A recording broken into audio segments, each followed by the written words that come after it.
Welcome to BJ TV. ముందుగా headlines చూద్దాం. Young global leader గా ఎంపికైన రామ్మోహన్ నాయుడు కేంద్ర మంత్రికి అభినందనలు తెలిపిన చంద్రబాబు. రామ్మోహన్ కృషి నాయకత్వ పటిమకు లభించిన గుర్తింపు అని ప్రశంస. తెలుగు వారికి దేశానికి గర్వకారణమని వెల్లడి.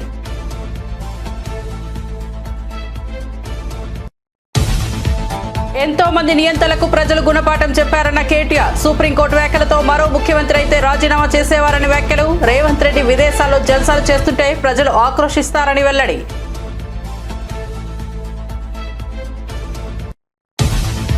పోక్సో కేసుల్లో 60% నిందితులు 18 ఏళ్ల లోపు వారేనని హోంమంత్రి వంగల్పూడి అనిత వెల్లడి. 20 ఏళ్ల లోపు వారే మరో 20% ఉండటాన్ని ఆందోళనగా పేర్కొన్న అనిత.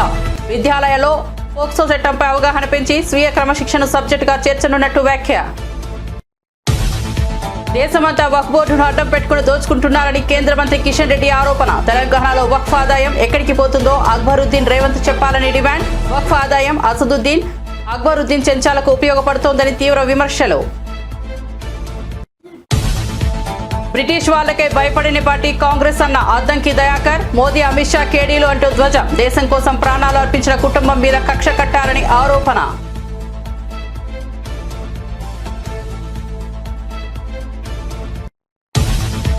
ఈడీ ఆఫీస్ ఎదుట టీ కాంగ్రెస్ ఆందోళన. రాహుల్ పై మోదీ సర్కార్ కుట్రలు పండుతోందన్న టీపీసీసీ అధ్యక్షుడు. బీజేపీ పాలన ఫాసిస్టుగా మారిందని మహేష్ కుమార్ గౌడ్ వెల్లడి.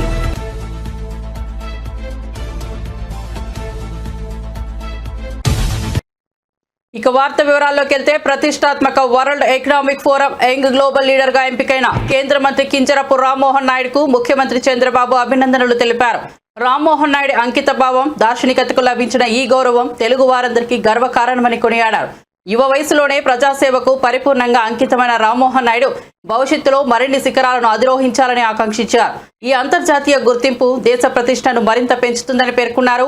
రామ్మోహన్ నాయకత్వ లక్షణాలు యువతకు స్ఫూర్తిదాయకమని కొనియాడిన చంద్రబాబు ఆయన సేవలు మరింత విస్తరించాలని ఆశాభావం వ్యక్తం చేశారు. పోక్సో కేసుల్లో 60% మంది నిందితులు 18 ఏళ్ల లోపు వారేనని, 20 ఏళ్ల లోపు వారు 20% మంది మాత్రమే ఉన్నారని హోంమంత్రి వంగల్పూడి అనిత చెప్పారు. విశాఖలో మహిళా రక్షణకు కలిసికట్టుగా అనే కార్యక్రమాన్ని ప్రారంభించిన అనంతరం ఆమె మీడియాతో మాట్లాడారు. అన్ని విద్యాలయాల్లో పోక్సో చట్టంపై అవగాహన కార్యక్రమాలు నిర్వహిస్తున్నట్లు తెలిపారు. స్వీయ క్రమశిక్షణ ఒక సబ్జెక్టుగా పాఠాల్లో చేర్చుతామన్నారు. కేసు పడిన వెంటనే అబ్బాయి మీద ఒక అమ్మాయికి 14 సంవత్సరాలు, అబ్బాయికి 17 సంవత్సరాలు. నేను ఆ కేసు చూడేసరికి ఎంత బాధ అనిపించిందంటే, అబ్బాయి చాలా మెరిట్ స్టూడెంట్, ఏమీ లేదు. అమ్మాయిని అఘాయిత్యం చెయ్యబోయాడు, అమ్మాయి సెక్షువల్ హెరాస్మెంట్ చేస్తున్నాడు అని చెప్పి ఒక కేసు పడింది. ఆ కేసు పడిన వెంటనే అబ్బాయి మీద పోక్సో యాక్ట్ రిఫ్లెక్ట్ అయింది. రిఫ్లెక్ట్ అయిన వెంటనే అబ్బాయిని తీసుకెళ్లి జువెనైల్‌లోకి వేస్తారు. ఎన్నో సంవత్సరాలు పడుతుంది, ఏముంది, బెయిల్ నుంచి బయటకు వస్తాడు, తర్వాత వాడు పనాడు చేసుకుంటాడు, ఎప్పుడుకో అవుతుందిలే ఈ శిక్ష, అప్పుడు మన పెద్దవాళ్ళైతే అందరూ మర్చిపోతారులే అని మీరు అనుకుంటారు. కానీ ఈ రోజు అలా లేవు. పోక్సో కేసులకి ప్రతి ఒక్క జిల్లాలోని కూడా స్పెషల్ కోర్ట్స్ నడుస్తున్నాయి, స్పెషల్ జడ్జెస్ ఉన్నారు. ఒక్కసారి పోక్సో కేసు పడింది అన్న తర్వాత వారికి జీవిత ఖైదు, 25 సంవత్సరాల జీవిత ఖైదు. ఒక్కొక్కసారి అబ్బాయి చేసిన ఎఫెన్స్ బట్టి 2 times ఆఫ్ జీవిత ఖైదు. ఒక్కొక్కసారి 20 సంవత్సరాలు, 25 సంవత్సరాలు. నీకున్న 17 సంవత్సరాలకి ఇంకో 27 సంవత్సరాలు, 25 సంవత్సరాలు అంటే ఆల్మోస్ట్ మిడిల్ ఏజ్ వచ్చేటంత వరకు కూడా నువ్వు జైల్లో మగ్గిపోతే, నీ మీద ఎన్నో ఆశలు పెట్టుకుని బతుకుతున్న నీ తల్లిదండ్రుల పరిస్థితి ఏంటి, అన్నయ్య అని చెప్పి 10 మందికి చూపించుకునే నీ చెల్లి పరిస్థితి ఏంటి? ఒక్కసారి ఆలోచించండి. కుటుంబం తాలూకు ఆలోచన తీరేలా ఉంటుందో ఆలోచించండి. నేను ఇది మిమ్మల్ని భయపెట్టడానికో లేకపోతే ఏదో జరిగిపోతుందని చెప్పడానికో కాదు. వన్స్ ఒక్కసారి అటువంటి సెక్షువల్ హెరాస్మెంట్ కేసు కానీ, పోక్సో కేసు కానీ, నిర్భయ కేసు కానీ, ఎందుకంటే ఇప్పుడు నేను తీసుకోవడానికి ప్రధానమైన కారణం ఏంటంటే, రీసెంట్ గా సిపి విజయవాడ ఒక అనాలిసిస్ చెప్తే చాలు మీరు లోపలికి వెళ్ళిపోతారు. నాకు ఒక్కసారి అనిపిస్తుంటది, నేను చిన్నప్పుడు చదువుకునే ఏజ్లో హ్యాపీగా నైట్ 8 o'clock కూడా ట్యూషన్కి వెళ్ళి ట్యూషన్ నుంచి సేఫ్ గా మేము ఇంటికి వచ్చేవాళ్ళం. కానీ ఈ రోజు 6 గంటల టైంలో ఒక ఆడపిల్ల ఇంటికి పంపించాలంటే, అమ్మ వెళ్తున్నా, అమ్మ ఆటో ఎక్కాను, అమ్మ దిగానని చెప్పి లైవ్ లొకేషన్ పెట్టండి అని చెప్తాం. మీరు నమ్ముతారా? ఈ రోజుకి కూడా ఇస్ ఎ హోమ్ మినిస్టర్. మా అబ్బాయి ఆర్కిటెక్చర్ 4th year చదువుతున్నాడు. వాడు బెంగళూరు పంపించేటప్పుడు ఒకరిని పంపించేటప్పుడు, కానీ మా అమ్మాయి +2 చదువుతుంది. అమ్మాయి స్కూల్కి వెళ్ళేటప్పుడు ఆ ఇచ్చిన డ్రైవర్కి లైవ్ లొకేషన్ పెట్టమంటాను, అమ్మాయి లైవ్ లొకేషన్ పెట్టమంటాను. అంటే పరిస్థితి అలా, సిచ్యువేషన్స్ అలా వచ్చేసినాయి. కరెక్ట్ గా 20 years 30 years బ్యాక్ ఏమీ కాకుండా ఇంటికి సేఫ్ గా వచ్చారు. కాంగ్రెస్ పార్టీని ఈడీ కేసులతో భయపెట్టాలనుకోవడం పుట్టెడు బ్రహ్మేరని డిప్యూటీ సీఎం బట్టి విక్రమార్క వ్యాఖ్యానించారు. హైదరాబాద్ లో మీడియాతో మాట్లాడిన ఆయన నేషనల్ హెరాల్డ్ పత్రికను స్వాతంత్ర్యం కోసం నెహ్రూ స్థాపించారని గుర్తు చేశారు. గాంధీ కుటుంబం బ్రిటిష్ వారికే భయపడలేదని, బీజేపీ నేతల కేసులకు కాంగ్రెస్ కార్యకర్తలు కూడా వెనుకాడరని స్పష్టం చేశారు. తెలంగాణలో కాంగ్రెస్ ప్రభుత్వం ఎన్నో హామీలు నెరవేర్చిందని తెలిపారు. కులగణనలో 56% బీసీలు ఉన్నట్లు తేలిందని, దేశవ్యాప్తంగా కూడా అదే జరగాలన్న రాహుల్ గాంధీ డిమాండ్కు మోడీ భయపడుతున్నారని తీవ్ర వ్యాఖ్యలు చేశారు. పోరాటం చేపడితే ఆగేది లేదని హెచ్చరించారు. ఈ దేశానికి ప్రపంచానికి తెలియజెప్పే కార్యక్రమంలో భాగంగానే ఇక్కడ మనం కార్యక్రమాన్ని ఏర్పాటు చేసుకున్నాం. అంతేకాని భారతీయ జనతా పార్టీ కేంద్ర ప్రభుత్వం ఏదో కేసులు పెట్టింది, ఆ కేసులకు భయపడి ఇక్కడ మనం కూర్చోలేం. ఇక్కడ కూర్చోడం వల్ల వాస్తవ విషయాలు దేశానికి ప్రపంచానికి తెలియాలని శాంతియుత మార్గంలో ఇక్కడ కూర్చొని దేశానికి ప్రపంచానికి తెలియజేస్తా ఉన్నాం. ఇక్కడ 3 అంశాలు ఉన్నాయి. ఒకటి గాంధీ కుటుంబం, 2 Congress party, 3 National Herald paper. మనందరికీ తెలుసు ఈనాటి కాంగ్రెస్ పార్టీకి నాయకత్వం ఇస్తున్నటువంటి పెద్దలు మల్లికార్జున ఖార్గే గారి నాయకత్వంలో శ్రీమతి సోనియా గాంధీ గారు కానీ, రాహుల్ గాంధీ గారు కానీ కేసులకి భయపడతారో లేకపోతే ఇంకో దాంట్లో భయపడతారో అన్నటువంటి ఆలోచన మనందరికీ తెలిసిందే. ఎందుకంటే రాహుల్ గాంధీ గారి ఒంట్లో పారుతున్నటువంటి రక్తం ఈ దేశం కోసం త్యాగాలు చేసినటువంటి వారి పూర్వీకులు చేసినటువంటి త్యాగాలు వారి ఒంట్లో రక్తంగా ఈరోజు ప్రవహిస్తాం. మనందరికీ తెలిసిందే ఆనాడు కూతురు జవహర్లాల్ నెహ్రూ గారు ఈ దేశ స్వాతంత్ర్యం కోసం కేసులు పెడతారు. ఈ బీజేపీకి ఈ ఈడీకి భయపడతారని పొరపాటున వాళ్ళు అనుకుంటే ఇది పొరపాటు అని చెప్పడం కోసమే ఈరోజు మనం కూర్చున్నాం. రెండో అంశం అఖిల భారత కాంగ్రెస్ కమిటీ గాంధీ కుటుంబాన్ని కేసుల్లో పెట్టి కాంగ్రెస్ పార్టీని భయపెట్టాలనేటువంటి ప్రయత్నం చేస్తా ఉన్నారు. మేము ఒక్కటే చెప్పదలుచుకున్నాం, ఆనాటి రవి బ్రిటిష్ సామ్రాజ్యవాదుల శక్తులకే వ్యతిరేక టీటీడీ ఎస్వీ గోశాలలో గోవుల మృతి అంశంపై తిరుపతిలో ఉద్రిక్తతలు చెలరేగాయి. గోశాలకు వస్తానన్న వైసీపీ నేత భూమన కరుణాకర్ రెడ్డి ఇంటిని పోలీసులు హౌస్ అరెస్ట్ చేశారంటూ వార్తలు వైరల్ అయ్యాయి. అయితే ఈ ఆరోపణలను తిరుపతి ఎస్పీ హర్షవర్ధన్ రాజు ఖండించారు. భూమనకు గోశాల సందర్శనకు అనుమతి ఇచ్చామని, ఒకేసారి 2 పార్టీల నేతలు వెళ్లకూడదన్న సూచన మాత్రమే చేశామన్నారు. వ్యక్తిగత భద్రతా బలగాలతో వెళ్లవచ్చని వివరించారు. టీటీడీ గోశాలలో ఆవుల మృతిపై టీడీపీ వైసీపీ మధ్య సవాళ్లు ప్రతి సవాళ్లతో తిరుపతిలో రాజకీయం వేడెక్కింది. సంబంధించిన కేవలం కొద్ది మందితోటే రావాలా, వచ్చి వాళ్ళు చూసుకెళ్ళొచ్చు అనే విషయం మనకు తెలియజేయడం జరిగింది. సో అదే విషయంగా అందరికీ కూడా కమ్యూనికేట్ చేస్తాం. ఇప్పుడు మన అధికార పార్టీకి సంబంధించిన నాయకులు వచ్చారు, అంటే ప్రతిపక్ష పార్టీకి సంబంధించి కూడా వాళ్ళు కూడా ఎవరు రావాలనే దాని గురించి చెప్పడం జరిగింది. సో దాని గురించి ప్రస్తుతం మనం బందోబస్తు చేసుకుని చూస్తున్నాం. హౌస్ అరెస్ట్ అనేది లేదు, వాళ్ళు వెళ్ళొచ్చు అనే విషయం వాళ్ళకి మొదటి నుంచి కూడా ఉదయం నుంచి కూడా చెప్తున్నాము. అయితే వెళ్లే విషయంలో వాళ్ళు ఒక్కరే రావాలి, వాళ్ళతోటి వేరే వాళ్ళు ఉంటే అంటే లా అండ్ ఆర్డర్ సిచ్యుయేషన్ ఉండొచ్చు, ఇటువంటి సర్కమ్స్టాన్సెస్ ఉన్నాయి కాబట్టి మనం ఒక్కరే రావాలని చెప్పి వాళ్ళు సూచించడం జరిగింది. పోలీసులు అడ్డుకున్నారు, దురుసుగా ప్రవర్తించారని అది వాస్తవం కాదు. పోలీసులు ఎక్కడా కూడా దురుసుగా ప్రవర్తించారు. దాని గురించి లీగల్ ఒపీనియన్ తీసుకున్నాం, దాని మీద అప్రోప్రియేట్ యాక్షన్ తీసుకున్నాం. ఎక్కడా కూడా పోలీసు పొరపాటును కూడా ఎవరితో కూడా దురుసుగా ప్రవర్తించలేదు. కేవలం మనం వాళ్ళకి ఉన్న లా అండ్ ఆర్డర్ సిచ్యుయేషన్ గురించి వాళ్ళకి అప్రైజ్ చేస్తున్నాం, వాళ్ళకి సెన్సిటైజ్ చేస్తున్నాం, చేసి పోలీసుకి సహకరించి కేవలం వారితో పాటు ఎంపీ గురుమూర్తి గారు వాళ్ళు ఎవరైతే వాళ్ళిద్దరే రావాల్సిందిగా విజ్ఞప్తి చేస్తాం. అంతే. అంటే పెద్ద ఎత్తున పోలీసులు లోపలికి వెళ్లారు, బయట రానివ్వకుండా అడ్డుకున్నారు, అసలు కనీసం కాలు కూడా పెట్టనివ్వలేదని చెప్పి అది వాస్తవం కాదు. అధికార పార్టీకి సంబంధించిన అనేక మందితో నాయకులు, ఎమ్మెల్యేలతో పాటు కొంతమంది కార్యకర్తలు, మిగతా వాళ్ళు కూడా పంపించారు. వాళ్ళు మాత్రం అనుమతించలేదనేది ప్రధానంగా మనం చూస్తే నిజానికి చాలా మందిని మనం స్క్రీన్ చేసాం. ఇక్కడ కూడా గోశాలలో కూడా వచ్చిన వాళ్ళందరినీ కూడా స్క్రీన్ చేసి కేవలం అధికార ప్రతినిధుల వరకే లోపల పంపించడం అంటే మీరు కూడా చూశారు. రేవంత్ రెడ్డి చేసిన హెచ్సియు భూముల 10,000 కోట్ల కుంభకోణంపై కేటీఆర్ సంచలన వ్యాఖ్యలు చేశారు. కేంద్రం ఇప్పటి వరకు విచారణకు ఆదేశించకపోవడంపై ప్రశ్నించిన ఆయన చెరువును తాకట్టు పెట్టిన ఘనత రేవంత్కే దక్కుతుందని ఆగ్రహం వ్యక్తం చేశారు. కేంద్ర ఎన్నికల సంఘం నివేదిక ఆధారంగా ఇండిపెండెంట్ ఇన్వెస్టిగేషన్ టీం ఏర్పాటు చేయాలని డిమాండ్ చేశారు. ప్రైవేట్ సైన్యంలా వ్యవహరిస్తున్న కొంతమంది పోలీసులపై కూడా సుప్రీంకోర్టుకు వెళ్లతామని హెచ్చరించారు. ఈ పిచ్చి సర్కార్ 5 ఏళ్లు కొనసాగితే రాష్ట్రం వినాశనం వైపు నడుస్తుందని కేటీఆర్ విమర్శించారు. మేము చరవర్తులం, మేము రారాజులం అని ఎవరైనా భావిస్తే ప్రజాస్వామ్యంలో దానికి తావులేదు.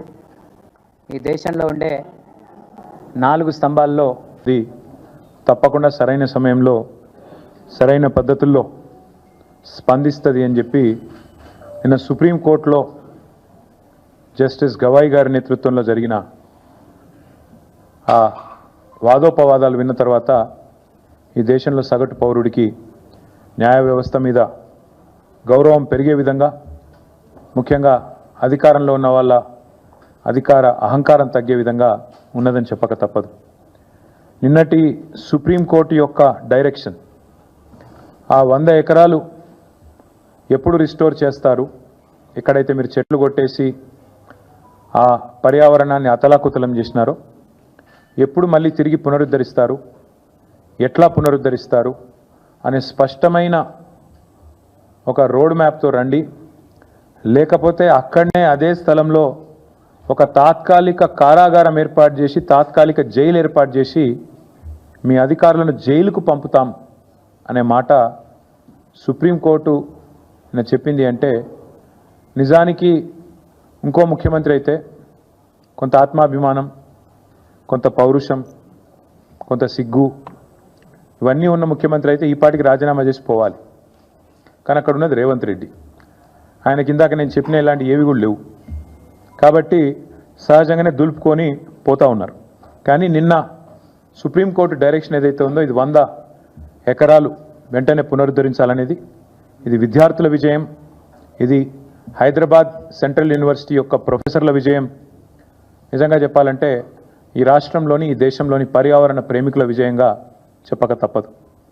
ఇవాళ ప్రపంచవ్యాప్తంగా, దేశంలోనే కాకుండా వివిధ దేశాల్లో ఉండి ఈ అంశం పట్ల స్పందించిన ప్రతి ఒక్కరికి, రేవంత్ రెడ్డి సర్కార్ చేసిన పర్యావరణ విధ్వంసం మీద గలమెత్తిన ప్రతి ఒక్కరికి, వారికి మద్దతుగా నిలబడ్డ ప్రతి ఒక్కరికి కూడా హృదయపూర్వకంగా నా ధన్యవాదాలు, మా పార్టీ తరఫున వారికి అభినందనలు. అయితే ఇక్కడ కంచగచ్చిబౌలి అటవీ భూముల్లో విధ్వంసాన్ని ఆపి పర్యావరణాన్ని పునరుద్ధరించాలని చెప్పినందుకు సుప్రీంకోర్టుకు కూడా వారికి హృదయపూర్వకంగా మా ధన్యవాదాలు. సిఎస్ గారితో పాటు రాష్ట్ర చీఫ్ వైల్డ్ లైఫ్ వార్డెన్కి ఆదేశాలు ఇవ్వడం, అది కూడా నేరుగా సుప్రీంకోర్టు ఇవ్వడం అంటే మరి దానికి మించిన ఇంకో వేదిక లేదు. కాబట్టి తప్పకుండా రాష్ట్ర ప్రభుత్వానికి కూడా ఇది అమలు చేయక తప్పదు. అట్లాగే క్షేత్రస్థాయిలో పర్యటించి ఆ సిఈసి, సెంట్రల్ ఎంపవర్డ్ కమిటీ ఏదైతే ఉన్నదో అందరినీ కలిసి వాస్తవాలను వెలుగులోకి తెచ్చినందుకు వారికి కూడా హృదయపూర్వకంగా మా ధన్యవాదాలు. మరి ఇందులో నిన్న సెంట్రల్ ఎంపవర్డ్ కమిటీ రిపోర్టు మీరు ఎంతమంది చూశారో లేదో నాకు తెలియదు. ఎంత తీవ్రంగా ఉంది అంటే సుప్రీంకోర్టు అపాయింట్ చేసిన సాధికార కమిటీ ఇది. ఎన్నికలు సమీపిస్తే కేంద్ర దర్యాప్తు సంస్థలను అస్త్రంగా మలచడం మోదీ, అమిత్ షాల పాత అలవాటు అని టీపీసీసీ అధ్యక్షుడు ఎమ్మెల్సీ మహేష్ కుమార్ గౌడ్ ఆగ్రహం వ్యక్తం చేశారు. నిర్దోషులను లక్ష్యంగా చేసుకుని కుట్ర రాజకీయాలు చేయడం బీజేపీ ప్రభుత్వానికి తక్కువ కాదన్నారు. ప్రజలను తప్పుదోవ పట్టించేలా ఈడీ, సిబిఐ వంటి సంస్థలను దుర్వినియోగం చేస్తూ ప్రతిపక్షాల గొంతును నొక్కాలని చూస్తున్నారని మండిపడ్డారు. దేశంలో ప్రజాస్వామ్యాన్ని అణిచివేయాలనే ధోరణితో మోదీ సర్కార్ వ్యవహరిస్తోందన్నారు. మనీ లాండరింగ్ జరిగిందని ఒక పూచితోని 2014లో బీజేపీ ప్రభుత్వం వచ్చినాడు మొదలుకొని ఇప్పటి వరకు గాంధీ కుటుంబాన్ని బాధపెడుతూ వస్తా ఉన్నారు. మన పేపర్ కి మనం అప్పించుకున్నాం. నేషనల్ హెరాల్డ్ అనేది కాంగ్రెస్ పార్టీ యొక్క పేపర్, అది నష్టాల్లో ఉంది, జీతపత్రాలకు డబ్బులు లేవనుకున్నప్పుడు మన పేపర్ కి మన పార్టీ అప్పు ఇచ్చుకుంది, రుణం ఇచ్చుకుంది. దాంట్లో మనీ లాండరింగ్ ఎక్కడి నుంచి వచ్చిందో అర్థం అవట్లేదు. కొన్ని సంస్థ వేరొకగా మనం కొన్నామంటే అదే కాదు. అసోసియేట్ జర్నలిస్ట్ సంస్థ అనేది నెహ్రూ గారు స్థాపించిన సంస్థ. ఆ తర్వాత 2010లో కాంగ్రెస్ పార్టీ అధున ఏర్పడినట్టు యంగ్ ఇండియా సంస్థ. ఇవన్నీ కూడా కాంగ్రెస్ లో అంతర్భాగం. దాంట్లో గాంధీ కుటుంబ సభ్యులతో పాటు చాలా మంది వాటాదారులుగా ఉన్నారు. మన సంస్థ ఆధ్వర్యంలో నడుస్తున్న మన పేపర్ కి మనం రుణం ఇచ్చుకుంటే వేరొళ్ళ ప్రమేయం లేదు, వేరొళ్ళకు రూపాయి ఇచ్చింది లేదు, వేరే చోట రుణం తెచ్చుకుంది లేదు, వేరొళ్ళ డబ్బు వృధా చేసింది లేదు. అయినప్పటికీ రాహుల్ గాంధీకి అడ్డుకట్ట వేయాలి. రేపు బీహార్లో ఎన్నికలు ఉన్నాయి. బీహార్లో ఎన్నికలు గెలవాలంటే ఏదో ఒక సెన్సేషన్ సృష్టించాలి. గుజరాత్ లో వారి గుండె అయిన గుజరాత్ లో సిడబ్ల్యూ సమావేశాలు పెడితే నొప్పి పుట్టింది వాళ్ళకి. మోడీ వన్నే తగ్గుతా ఉన్నటువంటి ఈ సందర్భంలో మళ్ళీ ఇచ్చిన ఎన్నికల నాటికి మోడీ ప్రభావం పూర్తిగా తగ్గి కాంగ్రెస్ పార్టీ అధికారంలోకి వస్తుంది. రాహుల్ గాంధీ గారు ప్రధానమంత్రి అవుతారు కాబట్టి వీళ్ళని ఇబ్బంది పెట్టాలి. తెలంగాణలో వక్ఫ్ బోర్డు సవరణ చట్టంపై బీజేపీ సీరియస్ అవుతోంది. ఈ చట్టంపై నేతలకు అవగాహన కల్పించేందుకు హైదరాబాద్ లో వర్క్ షాప్ నిర్వహించింది.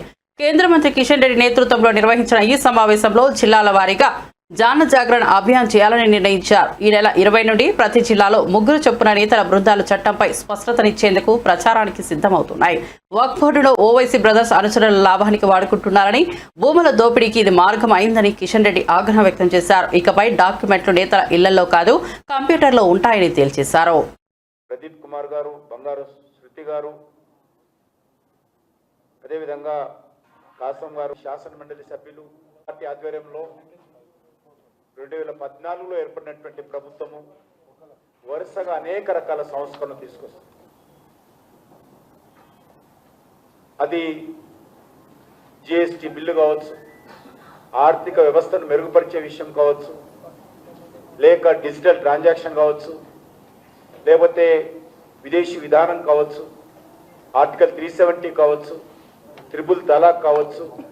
ఈ రకంగా అనేక సంస్కరణలు మనం తీసుకొస్తున్నాం. అందులో భాగంగానే మనం ఎన్నికల ప్రణాళికలో దేశ ప్రజలకు హామీ ఇచ్చాం. మూడోసారి అధికారంలోకి వచ్చినప్పుడు ఎన్నికల ప్రణాళికలో మనం చెప్పాము, తప్పకుండా మేము అధికారంలోకి వస్తే ఏదైతే వక్ఫ్కు సంబంధించినటువంటి చట్టం ఉందో ఆ చట్టాన్ని సవరించి పేద ముస్లింలకు లాభం జరిగే విధంగా చర్యలు తీసుకుంటామని హామీ ఇవ్వడం జరిగింది. అందులో భాగంగానే ఈరోజు మరి నరేంద్ర మోడీ గారి నేతృత్వంలోని ప్రభుత్వము ఇటీవల జరిగినటువంటి పార్లమెంట్ సమావేశాలలో ఈ సవరణ బిల్లును ప్రవేశపెట్టి, ఇంతకుముందు మనోహర్ రెడ్డి గారు చెప్పినట్టు 21 గంటల పాటు సమావేశంలో చర్చించడం జరిగింది. అంతకుముందు కూడా సభలో ప్రవేశపెట్టిన తర్వాత అన్ని రాజకీయ పార్టీల యొక్క కోరిక మేరకు జాయింట్ పార్లమెంట్ కమిటీకి జేపీసీకి ఇవ్వడం జరిగింది. జేపీసీ కూడా మరి ఈ యొక్క బిల్లుకు సంబంధించి అనేక రకాల సమావేశాలు ఏర్పాటు చేసి అనేక సామాజిక వర్గాలు, అనేక సంస్థలు, రాష్ట్ర ప్రభుత్వాలు, అదేవిధంగా వక్ఫ్కు సంబంధించినటువంటి బోర్డుకు సంబంధించినటువంటి కమిటీ సభ్యులు అందరితోటి చాలా విపులంగా చర్చించి సుమారు 1 కోటి సలహాలు సూచనలు లిఖితపూర్వకంగా కేంద్ర ప్రభుత్వానికి వచ్చాయి. 1 crore. అందులో 25 రాష్ట్రాలు, అదేవిధంగా మరి అనేక మంది మేధావులు అందరి అభిప్రాయాలు తీసుకున్న తర్వాత జాయింట్ పార్లమెంట్ కమిటీ చర్చించి అనేక చర్చల తర్వాత అనేక రకాల మార్పులు కూడా చేశాం. ఆ కమిటీ ఇచ్చినటువంటి అనేక సూచనలు కూడా తీసుకొని, ఎందుకంటే ఇది ప్రజలకు ఉపయోగపడాలి, దేశానికి ఉపయోగపడాలి, దేశానికి మేలు జరగాలి, ముఖ్యంగా ముస్లిం సామాజిక వర్గాలు ఉన్నటువంటి పేదలకు మేలు జరగాలనే దృక్పథంతో ఏ రకమైనటువంటి పట్టుదలకు పోకుండా వాళ్ళు ఇచ్చినటువంటి అనేక సూచనలు కూడా అంగీకరించి పార్లమెంటులో పునఃప్రవేశపెట్టి ఈ బిల్లును 21 గంటల పాటు చర్చించి ఆమోదించడం జరిగింది. కాబట్టి Bharatiya Janata party national Herald కేసులో సోనియా, రాహుల్ గాంధీలపై ఈడీ ఛార్జ్షీట్ ను నిరసిస్తూ కాంగ్రెస్ హైదరాబాద్ ఈడీ ఆఫీస్ ఎదుట ధర్నా చేపట్టింది. ఈ సందర్భంగా ఏఐసీసీ తెలంగాణ ఇన్ఛార్జ్ మీనాక్షి నటరాజన్ తీవ్ర వ్యాఖ్యలు చేశారు. లావాదేవీలు జరగనప్పుడు మనీ లాండరింగ్ ఎలా జరుగుతుందని ప్రశ్నించారు. రాహుల్ గాంధీ గుజరాత్ ఎన్నికల్లో బీజేపీని ఓడిస్తామన్న రోజు నుంచే మోడీ సర్కార్ కక్ష సాధింపులకు దిగిందని ఆరోపించారు. దేశంలో ఆందోళనకర పరిస్థితి నెలకొన్నదని, ప్రజాస్వామ్యం ప్రమాదంలో ఉందని ఆవేదన వ్యక్తం చేశారు. కుంభమేళాలో కుల వివక్ష, పేద హిందువులపై ప్రభుత్వ నిర్లక్ష్యం గురించి హాట్ కామెంట్స్ చేశారు. उसका विरोध करने के लिए यहाँ पर इकट्ठा हुए हैं। थोड़ा सा हमको ये समझना चाहिए कि आखिर चार्जशीट तक की बात कैसे पहुंची। जब पार्लियामेंट में खड़े होकर नेता प्रतिपक्ष माननीय राहुल जी ने कहा और माननीय प्रधानमंत्री जी के आंख से आंख मिलाकर कहा कि अब हम आपको गुजरात में चुनौती देने के लिए आ रहे हैं। उसके बाद आदरणीय राहुल जी ने गुजरात के हमारे तमाम कार्यकर्ता बंधुओं से जाकर बातचीत की, पूरे 2 दिन का समय उनके साथ बिताया और हमारे माननीय कांग्रेस अध्यक्ष सम्मानित खारगे जी ने उनके नेतृत्व में 2 दिवसीय कांग्रेस कार्य समिति की बैठक और एआईसीसी का महाअधिवेशन वहां पर हुआ। उस अधिवेशन के बाद जैसे ही उसमें हमारे पार्टी के बलराम नायक जी भी शामिल हैं, वंशी जी भी शामिल हैं तेलंगाना से, मुझे भी उसमें एक जिले में काम करने का सौभाग्य मिला है। उसकी जब कार्यशाला अहमदाबाद में हो रही थी उस दिन चार्जशीट दायर किया गया। డిస్కంలకు 86,000 కోట్ల బకాయిలు చేసి వెళ్లిన చరిత్ర చంద్రబాబుదేనని ఎమ్మెల్సీ బొండితోక అరుణ్ కుమార్ అన్నారు. ఆ బకాయిలను చెల్లించి రాష్ట్ర విద్యుత్ రంగాన్ని గాడిలో పెట్టినదే వైఎస్ఆర్ కాంగ్రెస్ పార్టీ అని స్పష్టం చేశారు. తాజాగా చంద్రబాబు ప్రభుత్వం అధికారంలోకి వచ్చాక మళ్లీ ప్రజలపై ఛార్జీల భారం మోపడం ప్రారంభించిందని విమర్శించారు. విద్యుత్ ఛార్జీల పెంపుతో ప్రజలపై ఆర్థిక భారం పడుతుంటే కూడా ప్రభుత్వం స్పందించకపోతే వైఎస్ఆర్ కాంగ్రెస్ పార్టీ శక్తివంచన లేకుండా పోరాటం చేస్తోందని హెచ్చరించారు. ప్రజల హక్కుల కోసం కఠినంగా నిలబడతామని స్పష్టం చేశారు. 2019 నాటికి ఆ 29,000 కోట్లు కాస్త 86,000 కోట్ల రూపాయలు బకాయిలు పెట్టిన ఘన చరిత్ర మీది కాదా?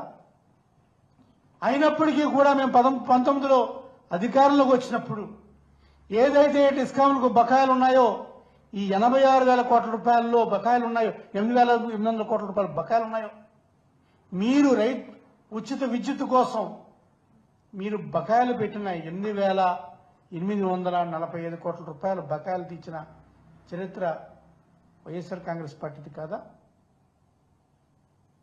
మరి ఇవన్నీ కూడా ఇవన్నీ మర్చిపోయి, మీరు ఇచ్చిన హామీలు మర్చిపోయి, ఆ రోజు డిస్కామ్కి మీరు చేసిన సాయం కేవలం 13,000 కోట్లయితే మా వైఎస్ఆర్ కాంగ్రెస్ పార్టీ ప్రభుత్వ హయాంలో సుమారు 47,000 కోట్ల రూపాయలని డిస్కామ్కి మేము సాయం చేయడం జరిగింది. మేము విద్యుత్ రంగాన్ని ఇంత మెరుగుపరిచి, ఇంత బాగు చేసి, ప్రజల మీద భారం లేకుండా, అదేవిధంగా మా హయాంలో 9 అవర్స్ ఫ్రీ సప్లై ఇస్తూ రైతులకు విద్యుత్ ఛార్జీలు పెంచకుండా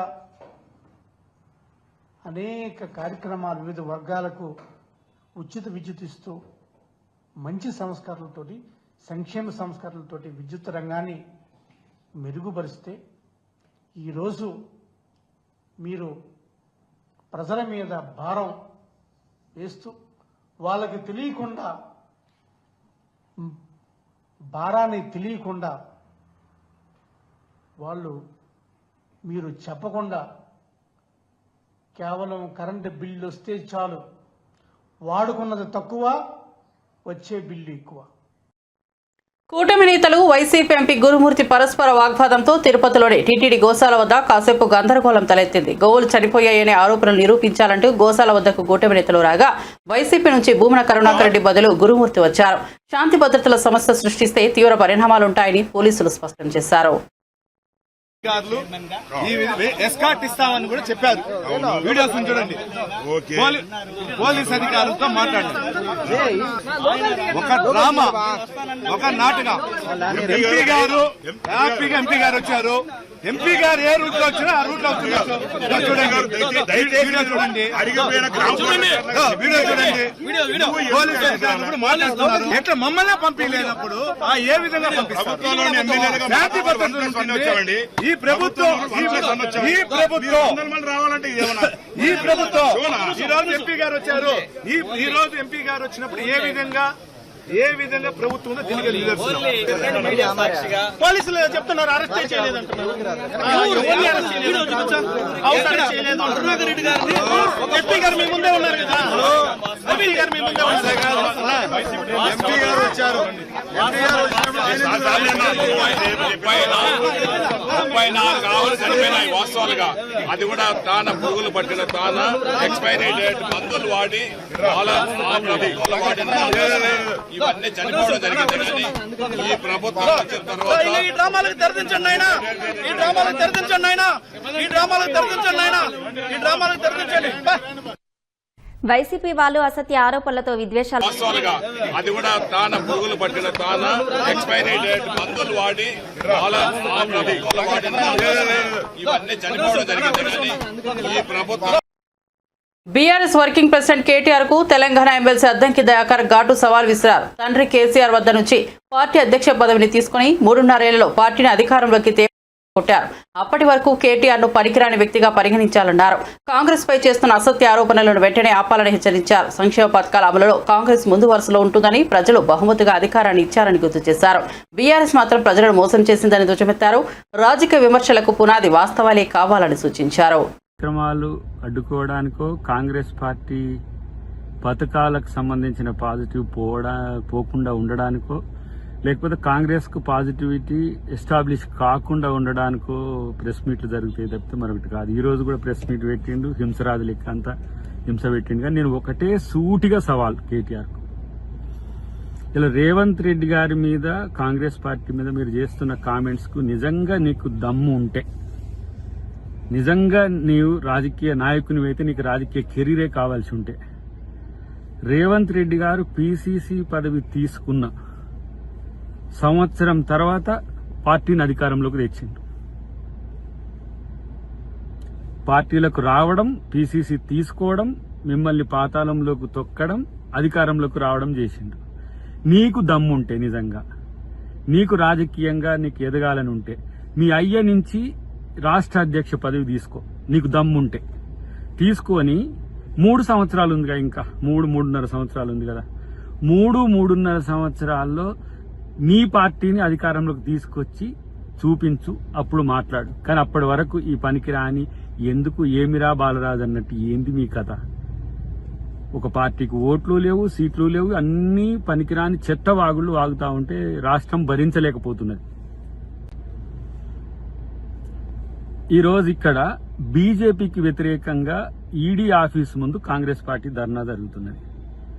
దేశవ్యాప్తంగా కూడా అదే ధర్నా జరుగుతున్నది. మాట్లాడితే బీజేపీ వ్యవస్థలంతా విధ్వంసం చేస్తున్నది, కేసులు పెడుతున్నది, సిబిఐలు వాడుతున్నది, ఈడీలు వాడుతున్నది, లేకపోతే ఐటీలను వాడుతుందని అంటున్నావు కదా.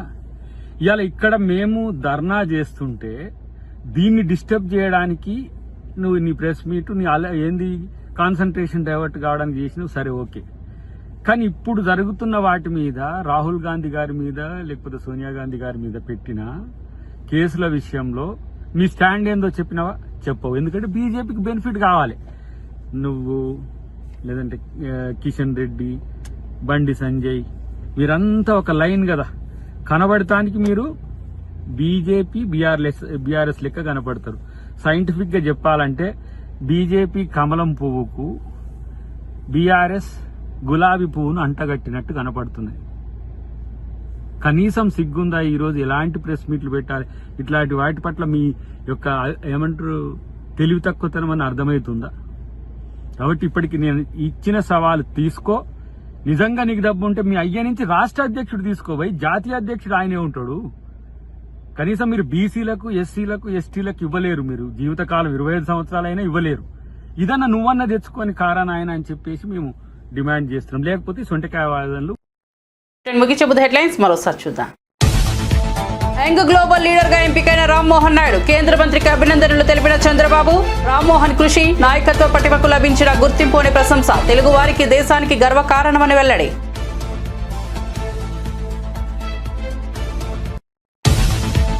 ఎంతో మంది నియంతలకు ప్రజలు గుణపాఠం చెప్పారన్న కేటీఆర్. సుప్రీంకోర్టు వ్యాఖ్యలతో మరో ముఖ్యమంత్రి అయితే రాజీనామా చేసేవారని వ్యాఖ్యలు. రేవంత్ రెడ్డి విదేశాల్లో జల్సాలు చేస్తుంటే ప్రజలు ఆక్రోశిస్తారని వెల్లడి.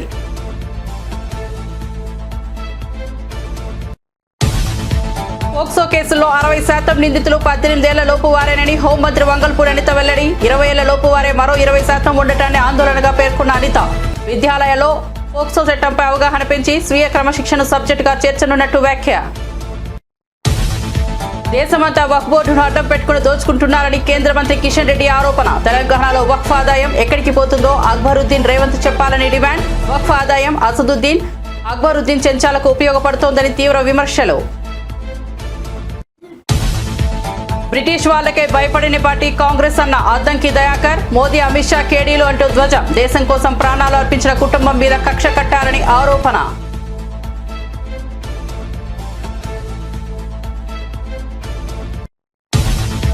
ఈడీ ఆఫీస్ ఎదుట టీ కాంగ్రెస్ ఆందోళన. రాహుల్ పై మోదీ సర్కార్ కుట్రలు పండుతోందన్న టీపీసీసీ అధ్యక్షుడు. బీజేపీ పాలన ఫాసిస్టుగా మారిందని మహేష్ కుమార్ గౌడ్ వెల్లడి.